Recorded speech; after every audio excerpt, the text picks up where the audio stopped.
Hello everyone, I am Ishika Singh. I welcome you all on this channel English by Akansha ma'am. अगर आपने अभी channel को subscribe नहीं किया है तो कर लीजिए और बेल आइकन को जरूर हिट कर लीजिएगा जिससे आपको सारी इंपॉर्टेंट नोटिफिकेशंस क्लासेस की मिलती रहे।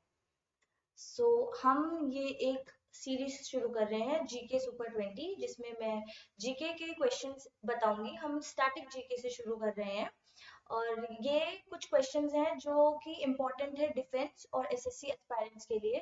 तो आप इनको अच्छे से पढ़िएगा, अच्छे से रिवाइज करिएगा और इन क्वेश्चंस की पीडीएफ अगर आपको चाहिए हो तो आप हमारे टेलीग्राम ग्रुप को जरूर ज्वाइन कर लिएगा। एंड आई होप अभी तक तो सबने क्या कहते हैं ज्वाइन कर ही लिया होगा टेलीग्राम ग्रुप को। आइए शुरू करते हैं। जितने मैं यहाँ क्वेश्चन पढ़ रही हूँ उतने आप इस सेशन को लाइक कर दीजिएगा, शेयर कर दीजिएगा और कमेंट करिएगा, जिससे और शेयर करिएगा इसलिए कि जिससे कि ज्यादा से ज्यादा बच्चों के पास पहुंच पाए। तो हमारा पहला क्वेश्चन है, पृथ्वी पर दिन और रात होते हैं, तो पृथ्वी पर दिन और रात किस कारण होते हैं हमें ये बताना है। ठीक है, तो आप इसका आंसर मुझे कमेंट सेक्शन में बताइए।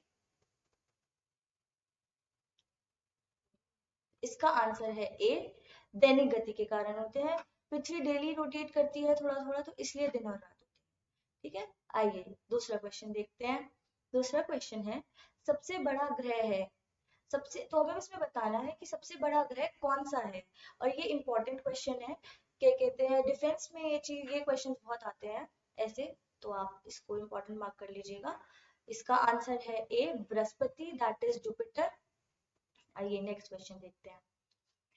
ये क्वेश्चन है, सबसे छोटा ग्रह है, तो अभी इसमें बताना है सबसे छोटा ग्रह कौन सा है। ये क्वेश्चन भी इंपॉर्टेंट है, दोनों क्वेश्चन बड़ा और छोटा ग्रह वाले क्वेश्चन इंपॉर्टेंट हैं, ये आते हैं।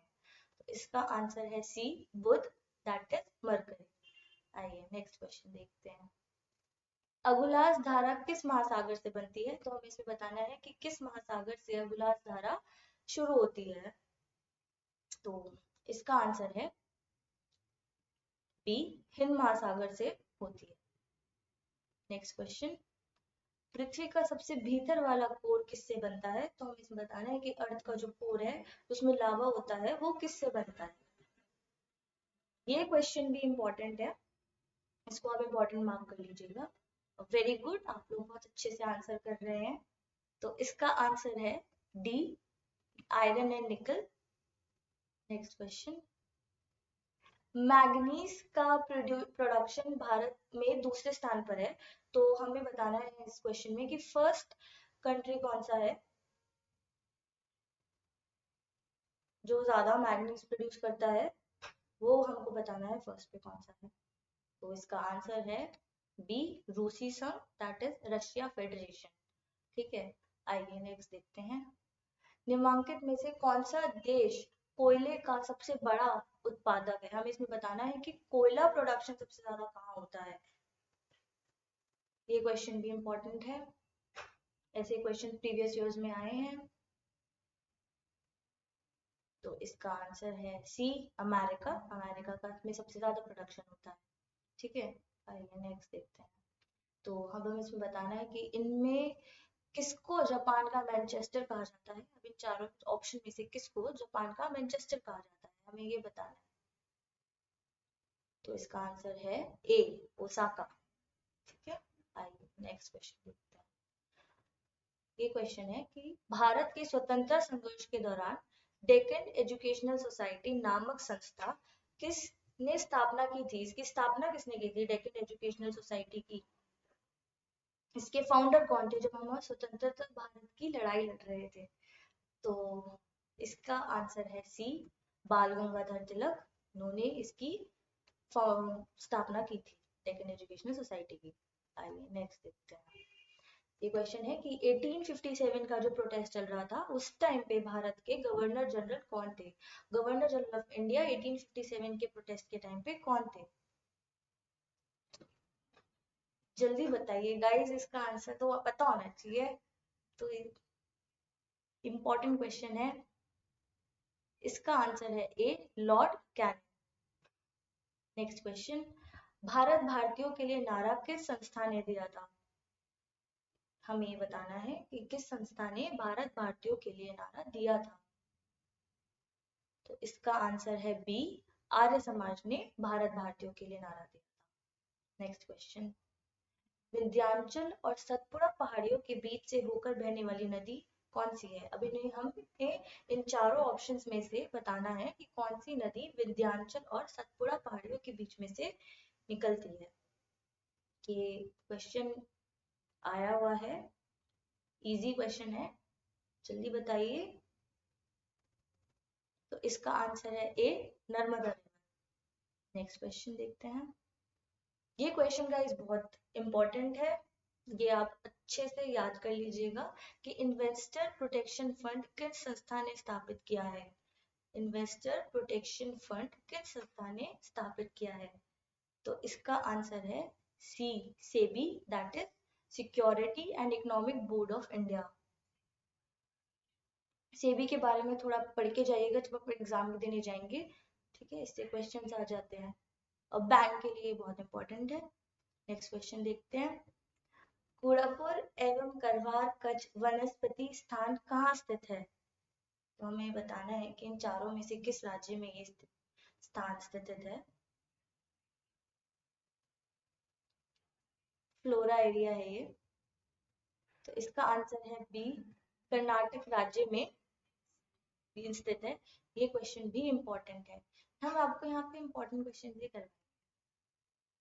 भारत के प्रथम बहुउद्देशीय परियोजना किस नदी पर बनाई गई थी? तो हमें उस इन चारों ऑप्शन में से वो नदी बतानी है जिसपे पहला बहुउद्देशीय परियोजना बनाई गई थी। मल्टीपर्पज प्रोजेक्ट है इसका मतलब, ठीक है, तो इसका आंसर है सी, दामोदर नदी पर ये बनाई गई थी। ठीक है, ये भी क्वेश्चन इंपॉर्टेंट है, काफी बार ये क्या कहते हैं प्रीवियस ईयर्स में आया है, इसे पढ़ लीजिएगा अच्छे से। 16th क्वेश्चन देखते हैं हम कि ये एटॉमिक प्लांट इन चारों ऑप्शंस में से कौन सा है? ठीक है, पहला स्थापित एटॉमिक प्लांट इनमें से कौन सा है? वेरी गुड गाइस, जल्दी जल्दी आंसर कीजिए। तो इसका आंसर है ए, तारापुर परमाणु संयंत्र में है इसका आंसर। ठीक है, इनमें से ये है पहला आपका एटॉमिक प्लांट। नेक्स्ट क्वेश्चन देखते हैं। यूनाइटेड किंगडम में कौन से ये शामिल हैं? इनमें से, इन चारों ऑप्शंस में से यूनाइटेड किंगडम में से कौन कौन आते हैं? यूनाइटेड किंगडम में बहुत सारी जगहों से मिलके बना है यूनाइटेड किंगडम, तभी उसको हम किंगडम बोलते हैं, यूनाइटेड किंगडम तभी उसका नाम है। ठीक है, क्योंकि वो बहुत सारी जगहों से मिलके बना है, तो हमें तभी देखिए इसमें ऑप्शन भी बहुत ज्यादा कंफ्यूजिंग सा है, तो हम इसका आंसर देखते हैं। उसका आंसर है डी, ए और डी। डी का कोई मायने नहीं है, बट देखिए तब भी ऑप्शन में डी है, तो इसके बाद ये है इंग्लैंड तथा उत्तरी आयरलैंड से है, इनमें से शामिल है यूके। एग्जाम में ऐसे ही आपको कंफ्यूज किया जाएगा, तो आप ध्यान से क्या कहते हैं क्वेश्चन को पहले पढ़िएगा, फिर उसके ऑप्शंस को अच्छे से देखिएगा, तब उसको आंसर करिएगा। नेक्स्ट क्वेश्चन देखते हैं। आगरा शहर को किसने बसाया? गाइस ये तो बहुत इजी क्वेश्चन है और बहुत इंपॉर्टेंट है। मुगल एम्पायर पे बहुत सारे क्वेश्चंस आते हैं कॉम्पिटिटिव एग्जाम में, सब में आते हैं, तो इसका आंसर है सिकंदर लोदी। ठीक है, ए, इसका आंसर है ए, इसको याद कर लीजिए। और मुगल एम्पायर के बारे में सब लोग क्या कहते हैं बहुत अच्छे से पढ़ें, यूपीएससी वाले बच्चे खासकर बहुत अच्छे से पढ़ें इस चीज को, ये बहुत क्वेश्चन आते हैं। नेक्स्ट क्वेश्चन देखते हैं। जो हमारे नेशनल एम्बलम में सत्यमेव जयते लिखा रहता है, पहले आप इस क्वेश्चन को देखिए, पढ़ लीजिए, इस फिर मैं आपको बताती हूँ। तो इस क्वेश्चन में क्या पूछ रहे हैं कि जो नेशनल एम्बलम है हमारा, उसमें सत्यमेव जयते जो लिखा हुआ होता है वो किस संदर्भ में लिखा हुआ होता है? तो हमें इन चारों ऑप्शन में से बताना है क्या है उसका संदर्भ,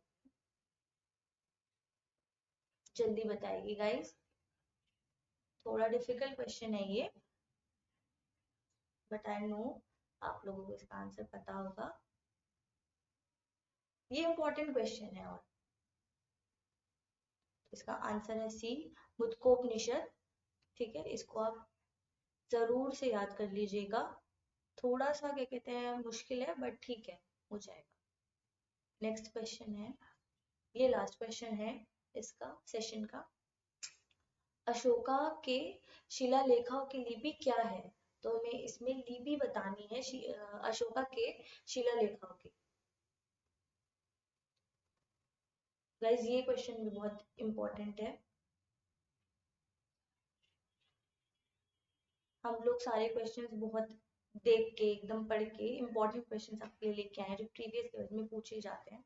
इसका आंसर है बी, दैट इज ब्राह्मी। ठीक है, हाँ तो गाइस अगर आपको इन क्वेश्चंस की पीडीएफ चाहिए हो तो आप हमारे टेलीग्राम ग्रुप को ज्वाइन कर लीजिएगा। आप वहां से इसको डाउनलोड कर सकते हैं। आप हमारे चैनल को सब्सक्राइब कर लीजिएगा। Thank you. सेशन यहीं खत्म होता है। आपको सेशन अच्छा लगा हो तो लाइक करिएगा, शेयर करिएगा और कमेंट जरूर करिएगा कि आपको कैसा लगा, क्या है। और हम मिलेंगे नेक्स्ट सेशन में। हम मिलेंगे अब आपसे। और आपको कोई इम्प्रूवमेंट चाहिए हो, कुछ भी हो, आपका जो भी फीडबैक हो, आप जरूर कमेंट सेक्शन में करके बताइएगा। Have a great day. Thank you.